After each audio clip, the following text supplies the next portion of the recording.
معمر القذافي.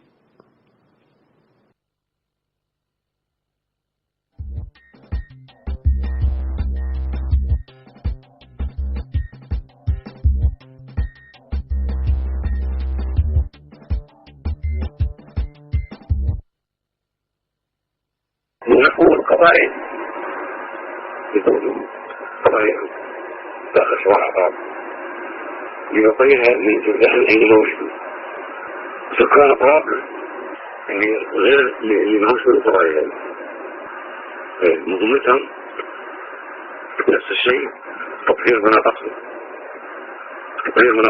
تطهير مناطق طرابلس المدينة.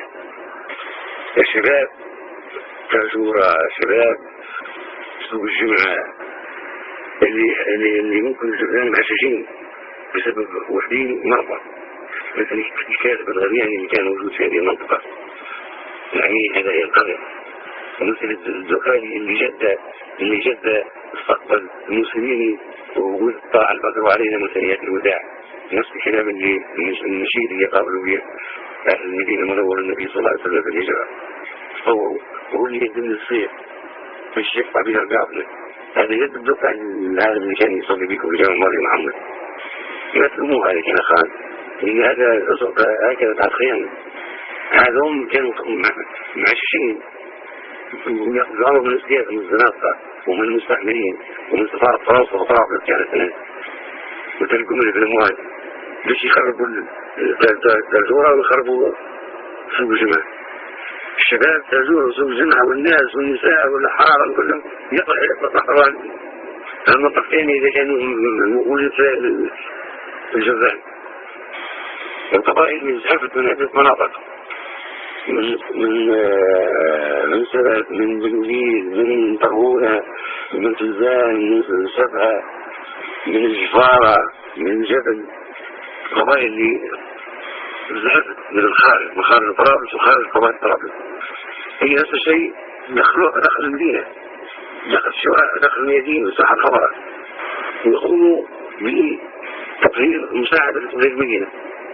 كل جميع تأخذ منطقة طهر لأنها لم يكون حرق مدينة طرابلس وتدمير مدينة طرابلس وتعيش مدينة طرابلس ظلام. ما يهمهم تعيشوا في تآتة في ظلام يخرب بترولكم تخرب ليبيا ما يهمهم هذا أبدا يدخلوا في هذا العمل الصالح الفساد راو يعتبر هذا شيء ثاني زي الشيطان العمل الشرير يعتبر من واجب من ضمن المكلف به.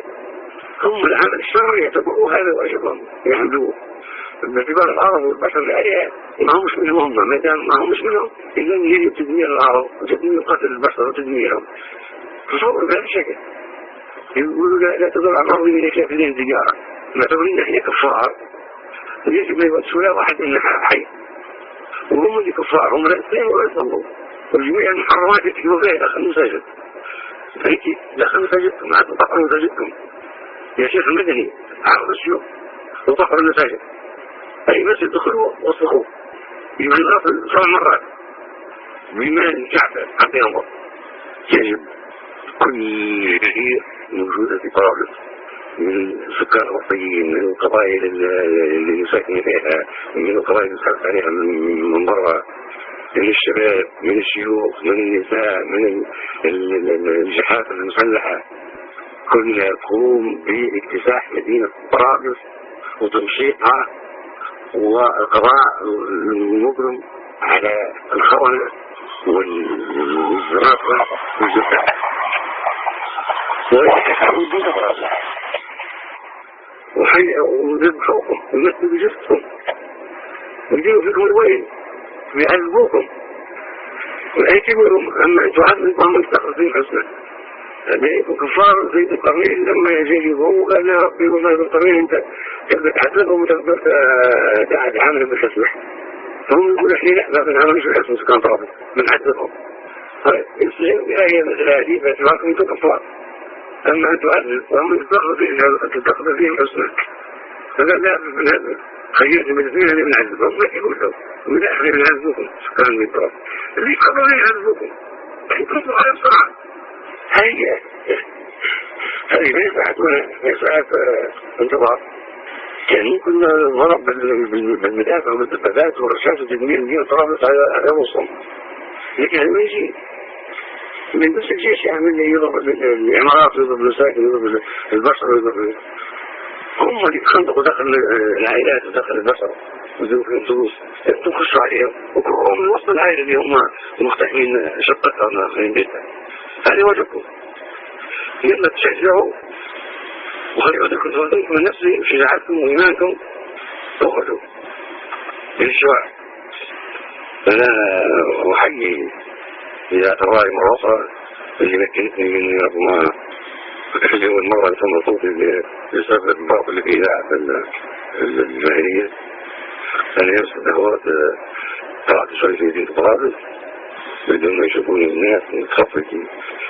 الغريب إن يجيب شباب في حدث المناطق يهدفوا وعادي جدا، ما حسوش إن طرابلس في خطر أو إن الجبهة أو السيادة جوها ولا بجوها، يعني باعتبار يعني هذه حاجة بسيطة في مكافحة الشغب ومكافحة الوحدات ومكافحة الأعراض. هي قائمة بواجبها وقالت في وحدين المسلمين لا تسكن الروحانية، لكن مع طلاق البداية هذه مشيت الحافة في المدينة الشويكية تلاقيت مع الشباب سوي عاملين قوات ملكاتهم كوب ما تكبس تمر حاجة روعة. بنحييهم بهذه المناسبة، هذه نحيي شجاعتهم وخلاصهم إلى الأمام.